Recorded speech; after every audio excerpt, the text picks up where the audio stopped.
Cavel West was chosen as a target because of what Cavel West was, which was a slaughterhouse that was killing up to 500 horses a week. It was a horrible, evil place. The plan was we had to destroy the infrastructure, and that's what we did. Where did you serve time? I served time in Phoenix, Arizona at the medium federal, they call them FCIs, Federal Correction Institution, so it was a medium level. What was your sentence? My sentence was 51 months.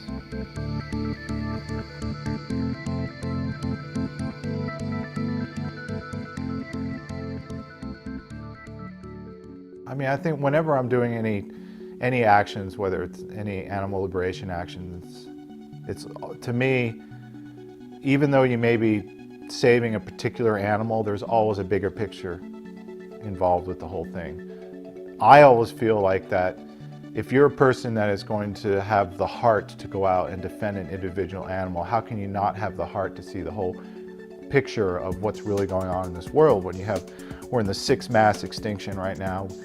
We've got ecosystems collapsing everywhere, species dying out, and animal liberation is tied to that directly. I could say that there's probably some people that may be just animal-centric, but I've never been that way.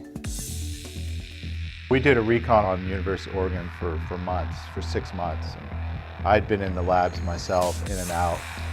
We had access and we knew everything about that place. They were doing research on pregnant cats, opening them up, taking the babies out, blinding them, either sewing their eyes shut, one eye, both eyes. And they were doing these same tests for years and years, which really meant nothing except that the university was getting $500,000 each year from National Institutes of Health and other grants. So it was a big money-making thing. It was despite the fact of what you think about or feel about vivisection or animals in research, this research there was nothing behind it at all. And we got in at night and we did it in about 3 or 4 hours. We did the whole thing. We released almost 300 animals. Cats, mice, rabbits, and monkeys. And we couldn't get the monkeys out because we had no homes for the monkeys, which was really sad. We wanted to get them out. I also had no experience in handling monkeys too.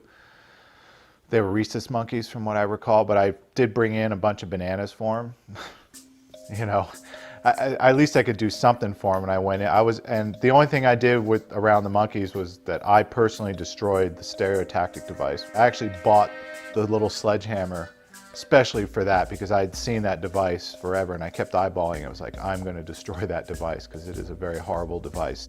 That was my first action. I'd never done one like that before, and it was a rush. I mean, it was to be able to take an animal out of a cage and give it a home was just a really good feeling. There were always actions happening after the Oregon action. It continued on from everything from small actions to larger liberations. It just, you know, that was my life. That was everything I strived for. I had a part-time job, did my work to make my money to pay my rent, and everything else was about animal liberation.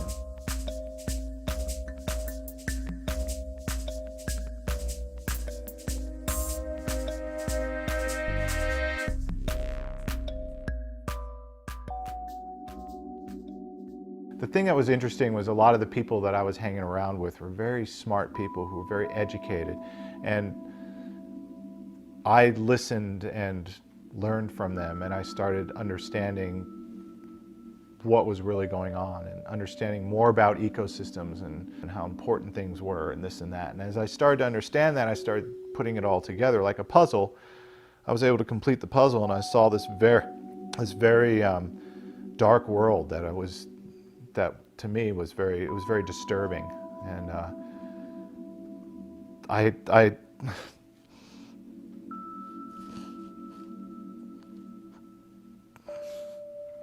sorry.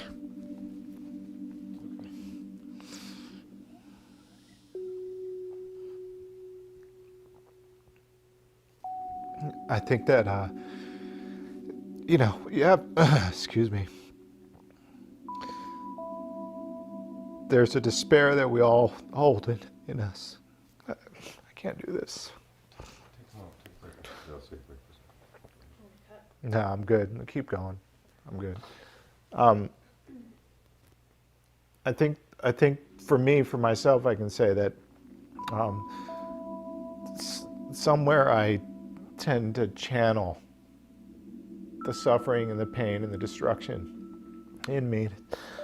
It's it's a pretty intense experience to always have that in you. It's something that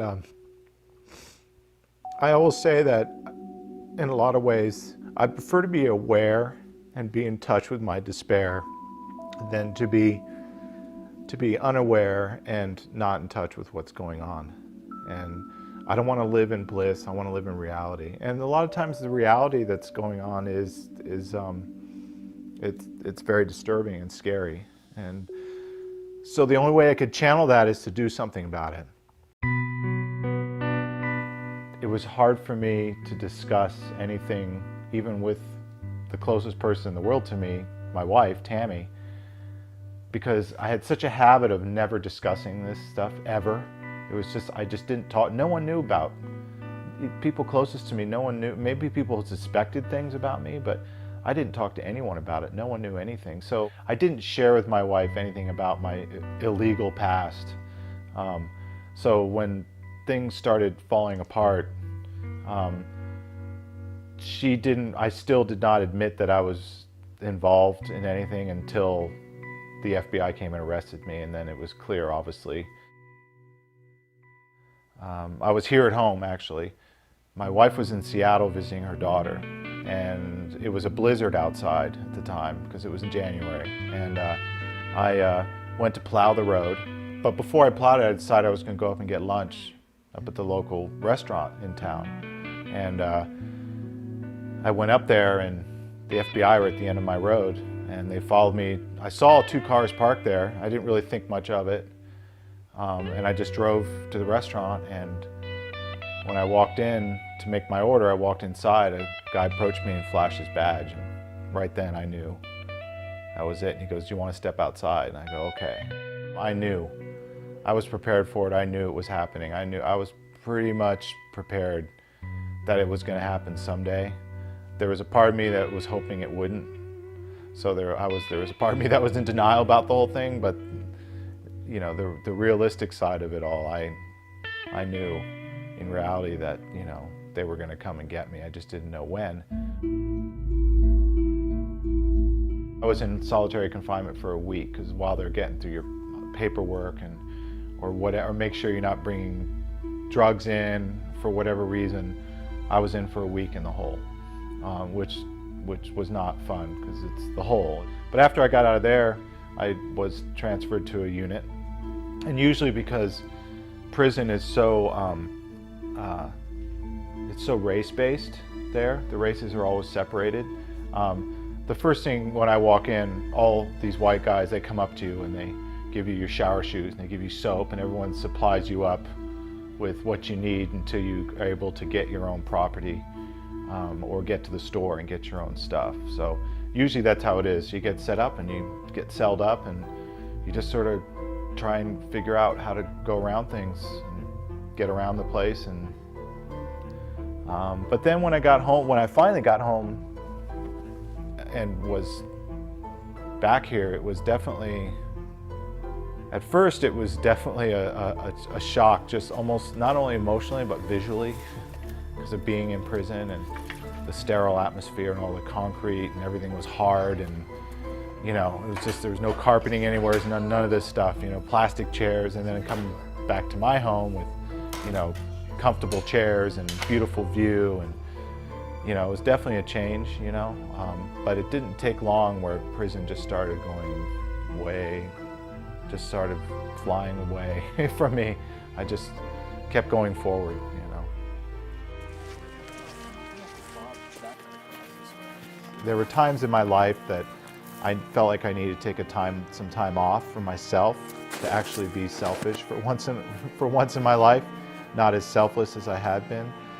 And I did that, but it didn't take long before I realized I had to get back into being an activist, because it was, you know, there was this, I just felt like I had to just keep doing things. And that's part of being an activist, is like not stopping.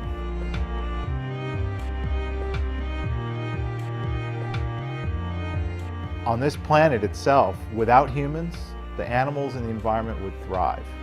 The populations would get healthy, things would really change. But without animals, humans would die. We can't live without the animals out there.